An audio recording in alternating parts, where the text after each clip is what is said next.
Bem-vindos ao podcast da Igreja da Família em Orlando. Nós te entregamos sempre um conteúdo inspirador para o seu crescimento espiritual.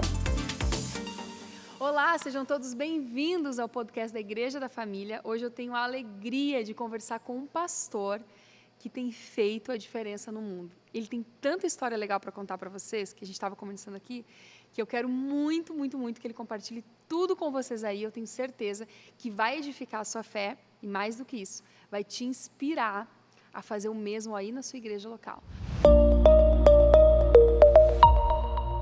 Hoje a gente conversa com o pastor Márcio Alexandre, lá de Minas Gerais. Pastor, muito obrigado pela tua presença aqui. É uma honra te ter aqui com a gente. Obrigado por aceitar o nosso convite. Honra minha, Mário. Estou feliz. Como você disse, a gente já estava conversando um pouquinho e aí já percebe uma sinergia daquilo que Deus tem feito através de tantas pessoas nesse mundo. E eu quero realmente dividir um pouquinho daquilo que Deus tem feito nessa caminhada que a gente tem feito, não só em Minas Gerais, mas São Paulo, Rio de Janeiro, por onde eu tenho passado com a minha família. Pastor, que bênção. Eu acredito muito que uma vez o meu marido, ele sempre fala uma coisa que eu nunca mais me esqueci. Ele disse assim, que se uma igreja fechar as portas, né? Qualquer igreja, você tem uma igreja numa região, essa igreja fecha as portas. O que é que as pessoas vão dizer? As pessoas vão dizer, nossa, graças a Deus que aquela igreja fechou as portas. É só para congestionar o trânsito, a gente não tem onde estacionar os nossos carros, é só um problema. Ou eles vão dizer, nossa, que pena que aquela igreja fechou. Aquela igreja causava um impacto tão grande na comunidade, tão grande na nossa cidade, o que a gente precisa fazer para aquela igreja voltar a funcionar? Então, eu acredito muito que o evangelho é isso, é as pessoas verem aquilo que os cristãos, o impacto dos cristãos além das quatro paredes. E eu acredito que tu é um cara que tem muita história para contar nesse sentido, né? Aonde tu foi, a gente ouve as histórias de que a comunidade percebeu a ação da igreja nesses lugares. E eu queria que tu começasse contando para a gente sobre o que vocês fizeram lá em Brumadinho, quando deu aquela tragédia muito triste lá. Quais foram as ações da igreja lá? Mário, acho que é muito legal o que você está falando, porque evangelho é isso, né? Evangelho é boa notícia. E nós precisamos ser portadores de boas notícias. Se você me permitir, como você é lá do Rio Grande do Sul, eu quero começar falando um pouquinho sobre como que a gente se despertou para aquilo que aconteceu em Brumadinho, aquela grande tragédia que você deve ter acompanhado. Infelizmente, muitas pessoas morreram, um drama terrível. Mas alguns anos antes, lá no Rio Grande do Sul, eu trabalhava ainda na Rádio Transmundial, que é um grande ministério de rádio, tem a maior rede de rádio do mundo. Uau. E eu era, então, um dos diretores lá em São Paulo. Estava voltando com a minha esposa, sou casado com a Marcele, tenho 2 filhos lindíssimos, como eu disse hoje aqui, são lindos e parecem comigo, né? Mas eles são como a mãe, então é um negócio assim que só Deus faz. Então, eu estava voltando com a minha esposa do Nordeste, e aí comecei a ouvir, no primeiro posto que eu parei, eu vi que tinha muita gente em volta da televisão, eu falei, o que está acontecendo? Aí eles disseram, olha, eu acho que deu uma tragédia lá no Rio Grande do Sul, mas ninguém sabia dizer muito bem o que era. Isso era domingo pela manhã, a tragédia se deu de sábado para domingo. A boate estava lotada, era a festa de formatura dos universitários da Universidade Federal de Santa Maria. Sim. E aí, quando eu cheguei na parada para dormir, já à noite de domingo, as notícias estavam mais claras, e eu liguei a televisão, e eu peguei exatamente o momento em que o repórter entrevistava o reitor da Universidade do Rio Grande do Sul. E ele estava com os olhos em lágrimas, e ele dizendo assim, as aulas voltariam amanhã, e eu não sei como olhar para os meus alunos. Porque, Mari, sabe o que aconteceu lá em Santa Maria? Foi a pior tragédia que eu já experimentei.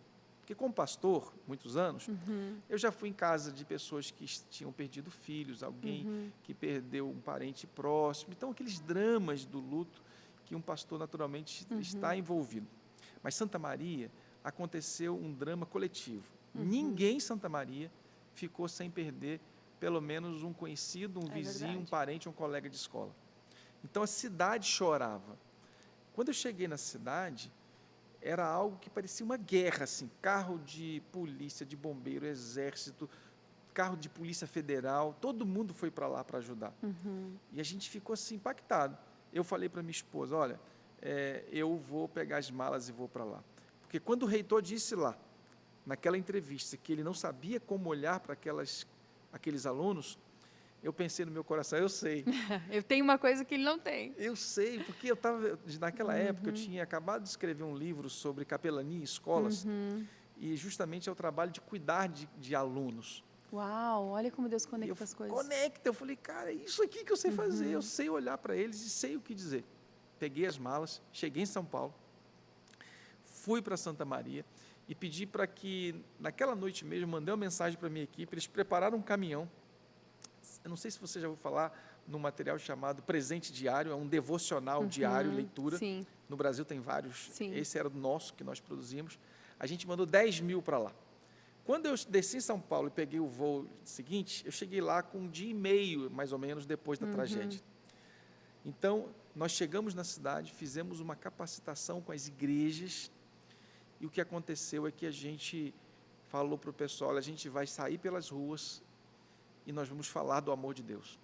Que desafio, né, pastor? Falar do amor de Deus no meio de uma tragédia. Eu acho que esse é o grande... E talvez tu pode nos ajudar, pastor, com isso, né? Como que faz isso? Porque as pessoas perguntam, se Deus é bom, por que ele deixou isso acontecer? É a primeira coisa que as pessoas dizem. E aí tu tem que ali manter a tua fé, né? Mesmo em meio a tanto drama. Como que vocês conseguiram fazer isso? Olha, essa foi exatamente a pergunta, porque nós marcamos uma capacitação numa igreja, a primeira igreja batista de Santa Maria, uma igreja grande, lá é o pastor Roosevelt, e ele nos recebeu, e ele disse, olha, quando a gente marca uma capacitação aqui, o máximo que a gente já teve aqui foi 50 pessoas, e naquela manhã, com menos de 24 horas de divulgação, nós tínhamos mais de 600 pessoas na igreja, porque o pessoal queria fazer essa pergunta, o que a gente fala para esse pessoal? Eu visitei uma casa que a mãe tinha perdido 4 filhas. As 4 estavam na boate? As 4. Meu Deus. A vida dela, praticamente, ela morreu junto, né? Ela morreu junto. E aí as perguntas foram nessa direção. E nós dissemos o seguinte, nós não vamos falar nada. Nós vamos abraçar essas mães. Nós vamos abraçá-las e nós vamos chorar com elas. Porque existem momentos de dor intensa que a única coisa que você pode fazer é chorar junto. E aí nós fizemos uma capacitação na cidade. Você que é do Sul, você sabe que as pessoas não são muito de se abraçar, assim, não é isso? O gaúcho é meio grosso, assim, né? E eu falei para aquela igreja lotada, eu falei, gente, nós vamos treinar o que a gente vai fazer na rua. Falei, abraça quem está do seu lado aí. E aí, o máximo que eles conseguiam fazer é estender a mão assim e fazer desse jeito. Falei, não, gente, vocês não estão entendendo. A gente vai abraçar a mãe que perdeu 1 filho, 2, 3, até 4. Abraça aí. Alguém mais corajoso colocou o ombro no ombro, encostou a mão, e esse era o abraço. Falei, não, vocês não estão entendendo ainda. Aí chamei um amigo que estava comigo, e nós abraçamos bem pertinho. Eu falei, assim que se abraça. Agora abraça e aperta. Mari, aconteceu um negócio que eu nunca tinha visto. Imagina 600 pessoas se abraçando naquela igreja enorme. E eu comecei a ouvir um soluço. E depois mais um. E, de repente, a igreja toda ficou assim, coisa de 35 minutos, abraçada e chorando. A igreja precisava desse abraço também, né? A igreja, Mário, a igreja. Quando acabou aquele momento de Deus, um senhor me procurou. Ele devia ter uns 70 anos. E ele era membro daquela igreja. Ele disse, pastor, eu me converti ainda jovenzinho, mas eu nunca tinha recebido um abraço desse. Uau! Ele disse, eu estou pronto para ir para as ruas de Santa Maria e abraçar as pessoas.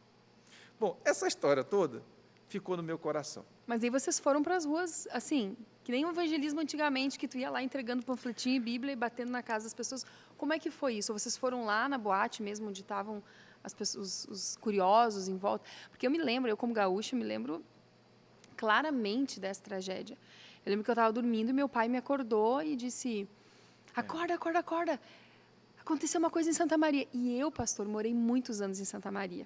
Uau! Eu morei muitos anos. Minha mãe trabalhava lá e morei lá muitos anos. Eu tenho muitos amigos em Santa Maria. Então, para mim, isso me pegou diferente, né? E eu lembro, assim, depois eu me mudei para outra cidade, na cidade onde eu morava. Tinha pessoas que estudavam em Santa Maria, então muitos ali perderam os filhos também, né? Então... eu fico muito impactada e muito feliz em Deus de ver que a igreja não se calou, que a igreja de Cristo foi consolar os que choram nesse momento tão difícil, né? Mas eu queria saber como é que foi essa história. Vocês saíram nas ruas, vocês foram nas casas das mães que perderam os filhos, como é que na prática vocês fizeram? A gente fez de tudo, porque depois que a gente capacitou aquelas 600 pessoas de igrejas diferentes, Não eram só batistas, eram de várias igrejas. De todas as denominações, Assembleia de Deus, Metodista, Presbiteriano, comunidades, a gente chamou o pessoal para poder falar o que nós faríamos enquanto povo de Deus naquele momento. Eu lembro que, num determinado momento, o pastor Roosevelt, a gente estava assim, preparando para sair, e ele falou, vem aqui, Márcio, vê o que está acontecendo. E quando eu olhei para a rua, tinha um carro que alguém distraiu e bateu um carro no outro. Ele falou, veja o que vai acontecer. E ele me mostrou, a pessoa saiu, eles não se falaram, um olhou para o outro, tinha danificado o carro, eles abaixaram a cabeça, entraram no carro e continuaram. Ele disse, em outras circunstâncias, eles estariam gritando um para os outros. Mas aquilo era tão pequeno, né? Era muito pequeno. E nós fomos para a rua, Mari, abraçando as pessoas. Tinha um hábito em Santa Maria, a gente ficou lá 8 dias. Do segundo, mais 8 para frente, nós ficamos na cidade. E eles começaram a ter um hábito diário. Os pais, desesperados, não conseguiam dormir. Eles iam de frente para a boate, ali existiam várias manifestações religiosas, depois eles iam para a catedral da cidade, mais ou menos numa caminhada de 20 minutos, que ficava na outra extremidade, e eles voltavam e faziam isso a noite inteira. E nós fazíamos juntos. E toda hora que a gente encontrava alguém, a gente dizia, eu posso te dar um abraço? E quando a gente abraçava, havia uma conexão de Deus. As pessoas choravam, porque eles não sabiam abraçar. Incrível. E o que a gente fazia era abraçar, e quando sentia que havia espaço, nós emitimos palavra de paz, palavra de consolo, palavras de Deus. Foi realmente um mover que eu nunca experimentei nada igual. Ver o que Deus fez naquele lugar. E aquilo causou, além da dor e do luto, né, pastor, também teve a raiva, porque todo mundo queria achar um culpado. Isso. Até hoje, lá no Rio Grande do Sul, eu como gaúcha posso falar que até hoje existe ainda uma questão muito forte, assim, quando se trata disso. As opiniões são muito diferentes, assim, né? Um quer culpar um, outro quer culpar outro. Mas me alegra muito em saber que a Igreja de Cristo fez diferença. E aí, pastor, tu estava me dizendo antes nos bastidores, quem vocês não estavam ouvindo, que a melhor parte de gravar o podcast são os bastidores, né? Que isso aí despertou em ti essa... E daí não parou mais, né? E vocês começaram a fazer outras ações. Me conta outras coisas, outros testemunhos aí de através da tua vida, pastor, onde o evangelho causou impacto na comunidade. Eu acredito como você acredita, Mari, que o evangelho precisa ser prático. Eu acho que estar na igreja, adorar, cantar, isso é muito gostoso, isso é cheiroso, a gente ama isso, tá com gente que adora como a gente, mas o evangelho faz sentido no dia a dia, na rua, nas dificuldades, no luto.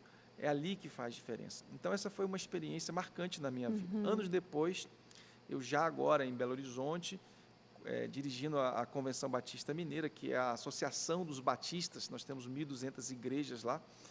Então, eu acordo e tenho notícia, então, daquela tragédia lamentável, onde a barragem do Feijão se rompe, e então os trabalhadores estavam lá e foram levados, as casas pousadas, e nós tivemos, então, muitas mortes e pessoas estavam realmente sem saber o que fazer.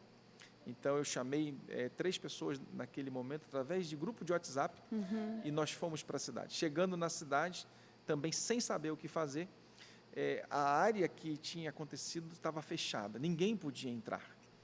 E eu, então, tinha um amigo no Corpo de Bombeiros, eu consegui um acesso até o local, e uma entrevista naquela tarde, com o comandante do Corpo de Bombeiros de Minas Gerais.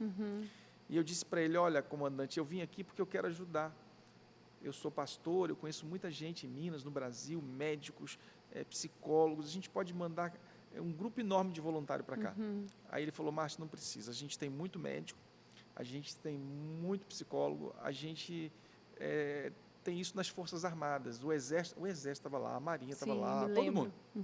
Helicópteros, era um campo de guerra. E aí eu fiquei ali frustrado, eu falei, mas Deus, será que o Senhor não vai dar uma chance para a gente servir essas pessoas e mostrar o teu amor? E eu fiquei ali desolado, passei ali a manhã sentadinho. Quando foi à tarde, Maria, eu não saí de lá e continuei orando. Eu vi os bombeiros chegando com as roupas que eles iam no resgate. Vi cenas horríveis de pedaços de corpos passando por mim, enfim, aquele bombeiro chorando, uma coisa horrível. Mas eu percebi uma coisa, que eles chegavam com aquelas roupas, faziam um movimento de braços e pernas abertas, eles jogavam uma água naquela roupa e penduravam no varal. Suja de lama a roupa. Toda suja, com cheiro de partes de corpo, você imagina. Aí eu procurei o comandante de novo e falei assim, coronel, como é que vocês vão usar essa roupa amanhã? Ele falou, não, fica aqui mesmo, molhada, eles põem no corpo e eles usam amanhã. São bombeiros, estão prontos para isso. E aí eu lembrei, Mário, que o meu pai foi bombeiro a vida toda. E ele chegava do plantão dele com a roupa toda suja de sangue, muitas vezes, de ocorrências daquela madrugada.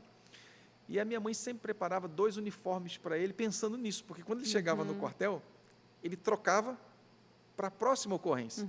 E ele dizia como aquilo era importante para ele se sentir um pouco mais confortável na roupa nova.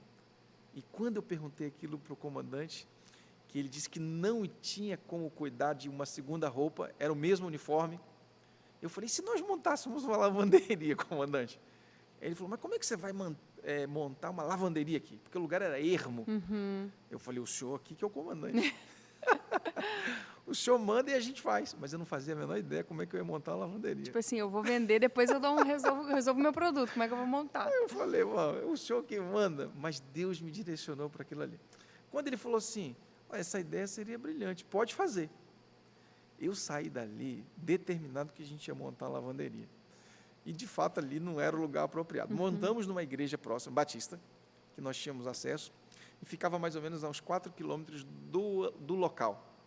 Eu sei que Deus foi trabalhando de tal forma que nós, no final, montamos uma lavanderia, aprendemos a ser realmente profissionais na área.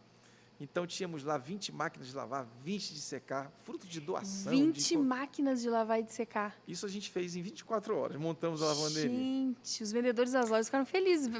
A comissão deles foi naquele... E daí, como é que vocês levantaram esse dinheiro, pastor, para comprar? Porque é um investimento alto, né? Então, essa é aquela coisa da festa, como é que é? Quando eu liguei para a minha equipe, disse, porque não tinha 20 para comprar no mesmo lugar. Falei, pega um caminhão, a gente tem um colégio grande, Colégio Batista Mineiro, liguei para o meu amigo Valceni Braga, que é o diretor do colégio, falei, me empreste o caminhão do colégio, pedi um funcionário para pegar o cartão da nossa missão e ir buscando nas lojas, comprou 2 aqui, 3 ali, eu sei que no final do dia chegamos com as 20 de cada uma das unidades lá, montamos a lavanderia com profissionais voluntários, todos eram voluntários, e nós trabalhamos assim 4 meses e 2 dias. 4 meses lavando as roupas. 24 horas por dia. Meu Deus! Que os bombeiros faziam turnos.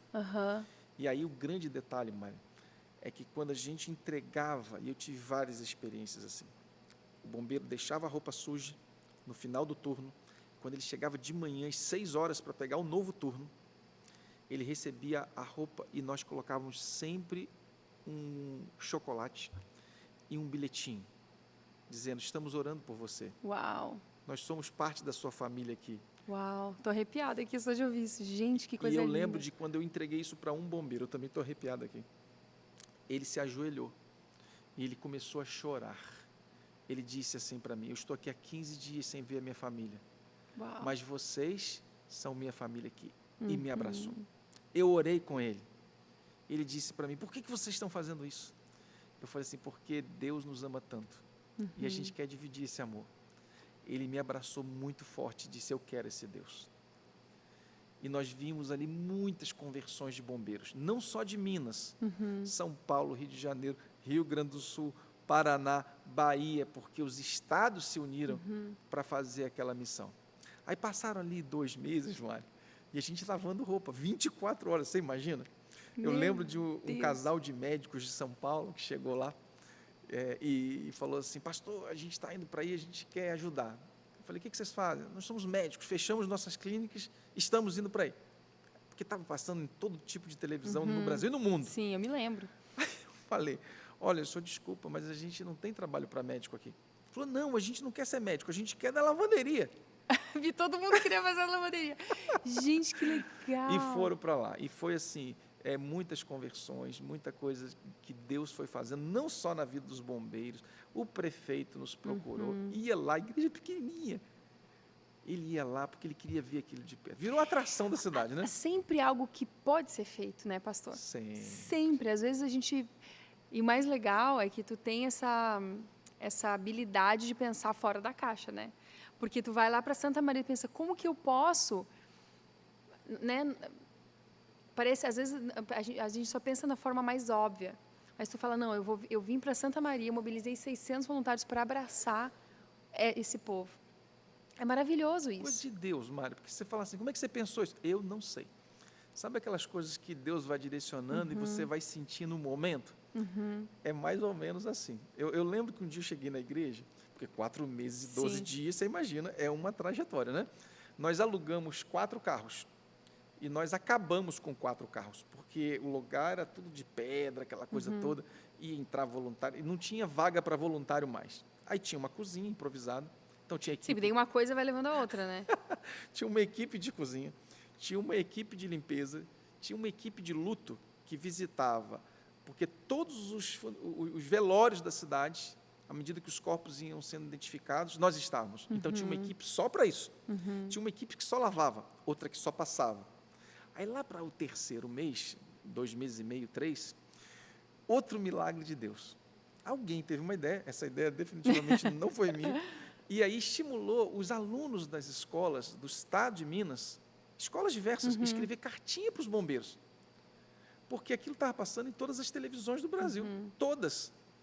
Tinha fila de repórter na frente da igreja para a gente dar entrevista. Era um negócio assim surreal, sabe? Aí eles escreviam as cartinhas e a gente montou lá uma estantezinha de correio dos bombeiros, que a gente deu o nome. Que lindo. A gente botava as cartinhas que os alunos escreviam para os bombeiros. Quando eles chegavam do plantão, longe da família, dias longe... Exaustos fisicamente, emocionalmente, eu imagino. Eles botavam a roupa para lavar e todos, sem exceção, iam lá na caixinha do correio pegar uma cartinha.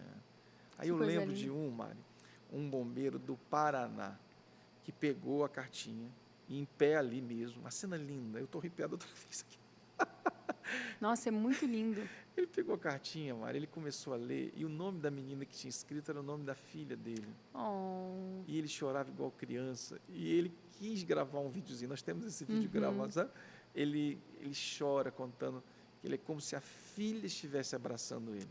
Uau. Então foi de fato Brumadinho, algo que marcou a minha vida, marcou a vida dos voluntários, e a gente recebeu durante muitos anos depois, mês a mês, mensagenzinha de bombeiro, de prefeituras, de várias partes do Brasil, fazendo referência de como aquele agir da lavanderia, algo simples, lavar roupa, se tornou em algo grandioso na vida daqueles heróis, porque eram os nossos heróis, não é verdade?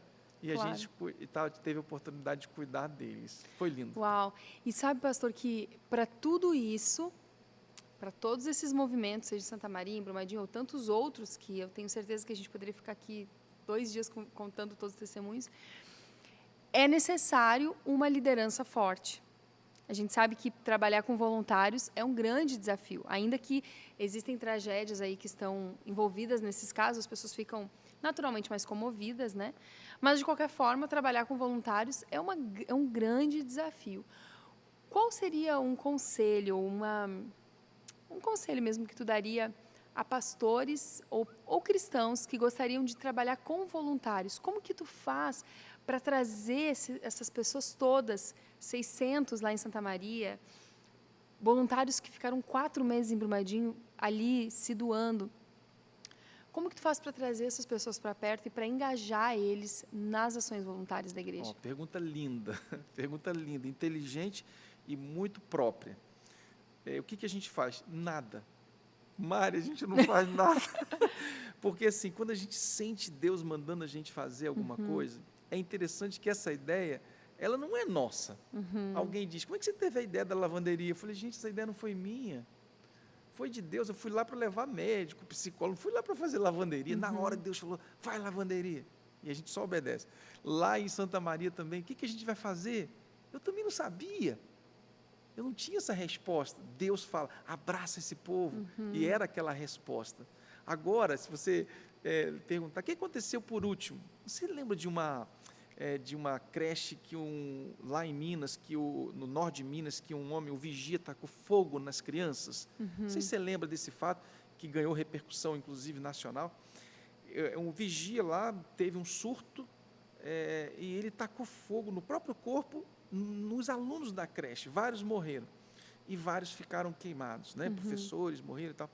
Eu fui lá visitar essa creche, mas 4 meses depois, quando eu cheguei lá, eu falei assim, gente, preguei na igreja da cidade, eu falei, tem alguém aqui que trabalhava na creche? E uma mãozinha se levantou lá atrás, era uma professora da creche, ela estava com parte do corpo queimado, ela falou assim, pastor, e ela, depois do culto, ela me contou, ela falou assim, eu queria que o senhor visitasse uma pessoa, o senhor quer? Eu falei, claro que eu quero, é uma aluna minha, tem 4 meses, eu não tive coragem de visitá-la, porque ela teve 90% do corpo queimado, mas como o senhor perguntou, Deus falou que eu devo visitá-la hoje.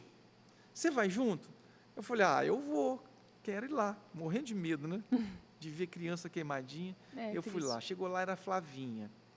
Na ocasião, ela tinha 6 anos, a idade da minha filha, que hoje tem 11. Aí eu olhei para a Flavinha, ela estava com o corpo, Mari, toda com faixinha, parecia uma múmiazinha, sabe? Só os olhinhos de fora. Magrinha. Numa casa simples, eu falei, Flavinha, qual que é o seu maior sonho? Tentando ganhar a atenção dela, estava muito assim de cantinho, sabe? Muito assustada com tudo ainda. Ela falou, pastor, o meu sonho é voltar para minha casa. Eu falei, essa não é a sua casa?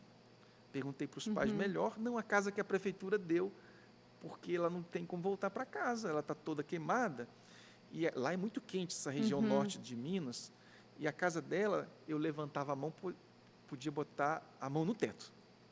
Eu falei, a gente pode ir lá visitar a casa? Pode. Botei todo mundo no carro, falei, vamos lá ver essa casa agora. Fomos para lá. Olha, Mari, quando eu cheguei lá, Deus começou a falar no meu coração, assim, eu fiquei arrepiado, eu fico arrepiado também, sabe? Eu tô assim, só não vou chorar aqui porque nós estamos gravando. Fui para lá, Mari, aí chegou assim, um becozinho, mas era aquele lugar tão simples, de casas assim, bem humildes, não a dela, mas de todos, ruazinhas sem calçamento. Fui para lá. Aí, quando eu cheguei, eu olhei a casa, pensei, será por que ela quer voltar para cá, né? A outra casa é melhor, pensei comigo. Falei, por que você quer voltar para a sua casinha aqui? Porque aqui tem meus primos, tem minha avó, todo mundo morava naquele quintalzão ali. Aí eu fui para lá, olhei para aquela casa, eu falei assim, quer saber? Falei para ela, Flavinha, a gente vai fazer uma casa nova para você. Peguei um papel e falei, conta para mim, como é que você quer a sua casa?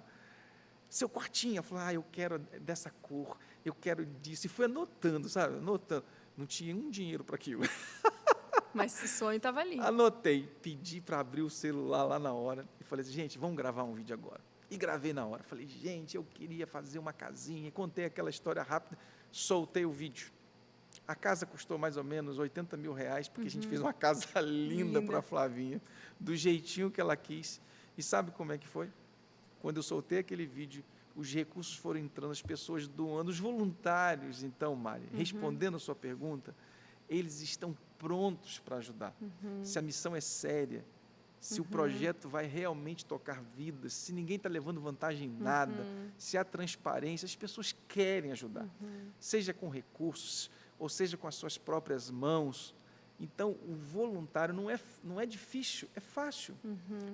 As missões que Deus tem me dado assim, de impacto, geralmente tem mais dinheiro do que necessidade, porque a gente fala assim, para de doar porque já fez. Ou mais gente querendo pôr as mãos do que a gente precisa. Então, eu vejo que a gente tem coisas lindas para fazer nesse mundo.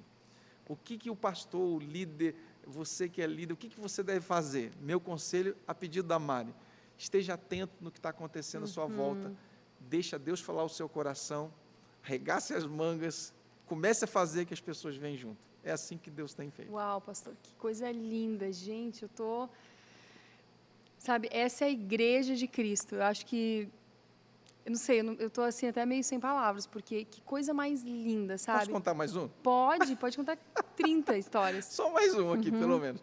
Olha, há 30 anos atrás, na verdade, há 32 anos atrás, eu tenho 50 anos agora. Eu sou do estado do Rio, e eu estava lá no Rio e chegou um navio chamado Logos. Não sei se você ouviu falar. A Não. OM, Operação Mobilização. Eu tenho 34, pastor. Ah, desculpa.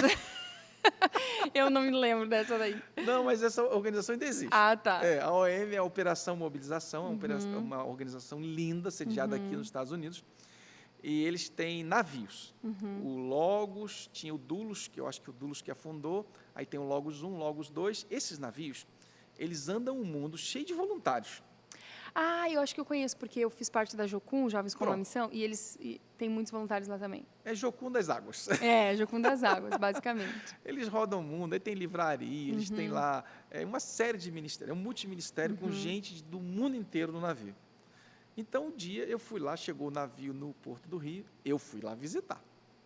Quando eu entrei naquele navio, eu olhei aquilo tudo, e os meus olhos brilharam, e o meu coração começou a bater forte, e Deus começou a falar comigo assim, faz isso. Mas eu não entendi o que Deus estava falando, porque Deus falava assim, faz isso. E essa frase de Deus era muito forte no meu coração, faz isso, faz isso. Gente, eu falei, será que Deus quer que eu venha para a OM? Me inscrevi na OM, eu falei, Deus quer que eu venha para a OM. Não era aquilo que Deus queria. A gente sempre pensa o óbvio, né? E Deus vai lá e diz, não é isso, meu Não filho. era o óbvio. Passaram alguns dias, eu não fui para a OM, não era essa direção, fui ao seminário estudar para ser pastor, mas Deus falou para mim, faz isso sobre rodas. Deus falou, faz esse projeto sobre rodas. Quando eu fui para São Paulo, naquela missão que eu te contei agora há pouco, lá da Rádio Transmundial, eu achei que lá que Deus iria fazer isso. Não foi. Fui pastorear a igreja, falei, agora Deus vai fazer isso. Também não era. Mas quando eu cheguei em Minas, recebi o convite, eu falei para eles, olha, eu só venho para cá com uma condição. Se vocês deixarem eu fazer um projeto social sobre rodas. Eles não entenderam muito bem e falaram assim, pode fazer. Mas foi o primeiro que eu fiz. Nós conseguimos comprar um ônibus, montamos um projeto lindo, hoje ele chama Vida na Estrada. Falamos agora há pouco do Dr. Augusto Cury, Cury muito meu amigo, contei para ele, estávamos em Angola, contei para ele o meu sonho. Ele falou assim, eu vou te ajudar. Ele pegou $10.000 na hora, colocou na mesa e falou assim, essa é a minha doação para comprar esse ônibus, porque esse projeto é lindo, Márcio. Eu peguei o dinheiro, devolvi para ele e falei, não, Cury, não é isso que eu quero. Mas como? Você não quer comprar um ônibus? Eu falei, não, mas eu quero o seu coração no ônibus, eu não quero o seu dinheiro. Mas como é que eu vou te ajudar a você comprar esse ônibus? Eu falei, faz o seguinte, me dê uma palestra lá em Minas. E ele foi para Minas, deu uma palestra no nosso auditório do Ouro Minas, que é um grande hotel lá, 5 estrelas em Belo Horizonte, e aí a gente não conseguiu $10.000, Deus é tão bom, que mandou acho que uns $40.000 naquele dia. Uau! Pronto, compramos o ônibus, os batistas doaram, muita gente doou, hoje o ônibus é uma realidade, nós já atendemos mais de 30 mil pessoas nesse ônibus, lá dentro tem um consultório médico muito lindo, completo, um consultório dentário completo, tem uma cozinha embaixo, uma cozinha em cima, 2 quartos, os médicos, os dentistas vão para lá, e a gente viaja ao estado de Minas, levando dentista, médico, psicólogo, advogado, gratuitamente. E sabe como é que a gente faz isso? Tudo com voluntário.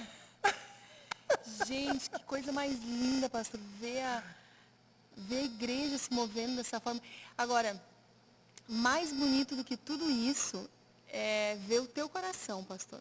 É ver o teu coração. Eu oro para que Deus multiplique homens e mulheres com esse coração. Hoje eu tenho visto tantos cristãos, eles estão tão preocupados com as luzes da igreja. Não que isso não seja importante, né? O culto é tão importante. Uau. Mas estão tão preocupados com o marketing da igreja, com não sei o quê, com tantas coisas que a igreja faz e acabam se esquecendo do impacto da igreja no mundo, né? Do legado, porque é isso que fica.